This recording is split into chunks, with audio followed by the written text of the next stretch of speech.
Sony Michel and the Patriots running backs. That's our first thing. Sony Michel will undergo a procedure on his knee after injuring it in Wednesday's training camp practice. The original fear was that the surgery would cost Michel all of the preseason and sideline him well into the regular season. However, ESPN Boston's Mike Rice, Reese, is it Rice or Reese? I never know how to pronounce it. I think it's Rice. I think it's Rice also. Reports Sony Michel is expected to be ready for the start of the season. Okay, so with all that, it took me a long time to say all that stuff. Is there anything worthwhile in there? Just a little bit, I would say. Yeah, obviously, it's huge. Sony Michel was, ranked well inside the top 50 of most most experts' rankings. He was about 51 for me. You know how high I was already on Burkhead. I had him in this draft guide we're going to preview. In rotorstreetjournal.com/training camp again. I had Burkhead listed as one of my main running back bargains.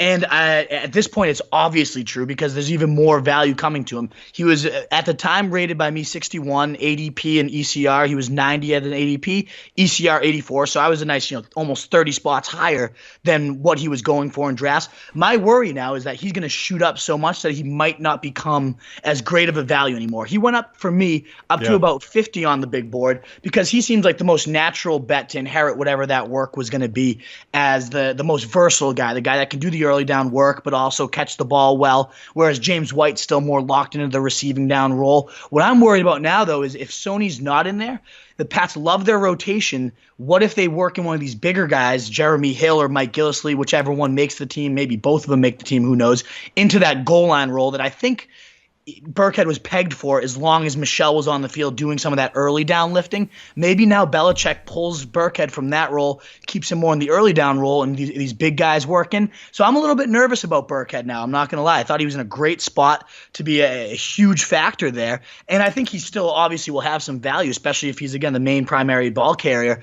But if he loses the goal line carries, that's what made him such a stud. 8 touchdowns in 10 games, including 7 in the last 6, which was just an epic tear. He was at a great pace. He was converting all, he had 5 carries within the 5, converted them all. Very efficient guy, doing great. So hopefully he doesn't lose that. If he inherits Sony's work and keeps the goal line role, he'd be an RB1. He already was kind of a low-end RB1, the RB12 for the last 7 weeks of the season after the bye when he came back from injury. So the upside's sky high with Burkhead. I got to track who's getting those goal line touches now.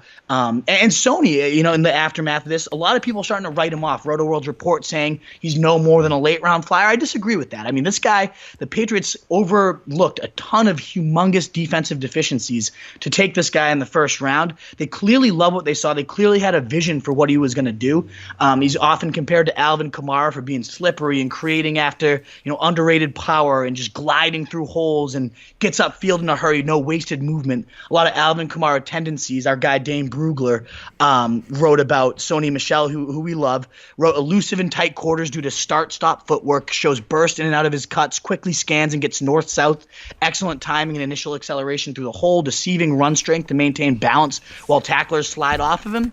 That is Alvin Kamara in a nutshell. So if this guy is a Patriots version of Alvin Kamara and now he's going to fall to a late round flyer status, at some point he's going to be worked in this offense and worked in really well. So he fell to 25 spots for me, down to 83, but he's not a late round flyer at best. This is a guy with high upside in the Patriots offense for sure.